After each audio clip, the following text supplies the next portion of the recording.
Hello दोस्तों। आज का जीवन परिचय एक ऐसे व्यक्ति का है जिन्होंने हमारे देश की स्त्री जात के लिए बहुत ही अच्छे सुधार किए। तो दोस्तों, क्या सुधार किए यह जानने के लिए आइए सुनते हैं यह कहानी। बंगाल में लड़कियों को स्कूल ले जाने वाली गाड़ियों, पालकियों तथा शिक्षण संस्थानों की दीवारों पर मनुस्मृति का एक श्लोक लिखा रहता था, जिसका अर्थ था बालिकाओं को बालकों के समान शिक्षा पाने का पूरा अधिकार है। ईश्वरचंद्र विद्यासागर का जन्म वीर सिंह नामक गांव में हुआ था। इनकी माता बहुत अच्छे विचारों की थी। सभी का सम्मान करना और अपना काम स्वयं करना, यह शिक्षा उन्हें अपनी माता से मिली थी। ईश्वरचंद्र विद्यासागर की प्रारंभिक शिक्षा गांव के ही विद्यालय में हुई थी। उच्च शिक्षा के लिए वह कलकत्ता के संस्कृत विद्यालय में गए। संस्कृत की शिक्षा के साथ साथ वह अंग्रेजी की शिक्षा भी प्राप्त करते रहे। सन 1839 ईस्वी में लॉ कमेटी की परीक्षा उत्तीर्ण करने पर उन्होंने ईश्वरचंद्र विद्यासागर की उपाधि में प्राप्त की। इसके अलावा न्याय दर्शन की परीक्षा उत्तीर्ण करने पर 100 रुपये तथा संस्कृत काव्य रचना पर 100 रुपये का नगद पुरस्कार दिया। ईश्वरचंद्र विद्यासागर का हस्तलेख बहुत अच्छा था, इसलिए उन्हें मासिक छात्रवृत्ति भी मिलती थी। गुरुदेव रविंद्रनाथ ठाकुर ने ईश्वरचंद्र विद्यासागर को आधुनिक बंगाल काव्य का जनक माना है। ईश्वरचंद्र विद्यासागर स्कूल के सहायक निरीक्षक के पद पर नियुक्त हुए थे। उन्होंने शिक्षा की बहुत सी कमियों को सुधार किया। उन्होंने बंगाल के सभी जिलों में 20 ऐसे आदर्श विद्यालय खोले जिन्हों में विशुद्ध भारतीय शिक्षा दी जाती थी। उन दिनों संस्कृत कॉलेज में केवल उच्च जाति के लोगों को ही प्रवेश दिया जाता था।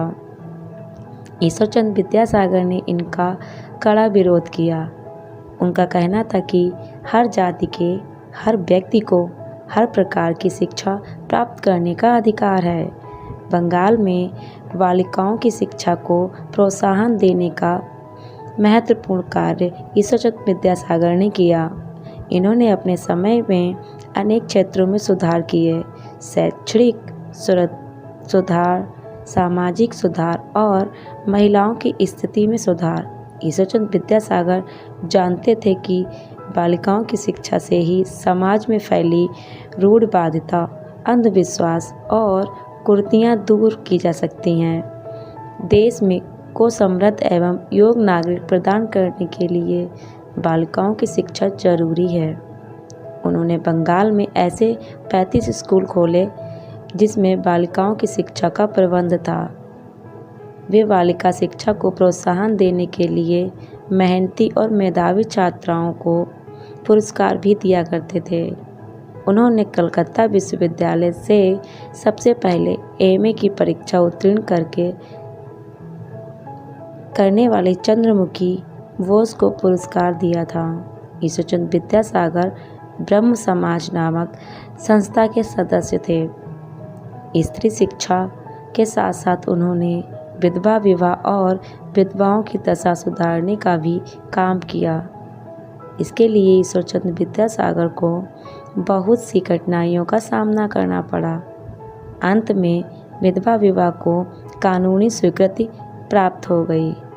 सुधारवादी विचारधाराओं का जनता के बीच प्रचार करने के लिए ईश्वरचंद्र विद्यासागर ने अंग्रेजी तथा बंगाल में पत्र निकाले।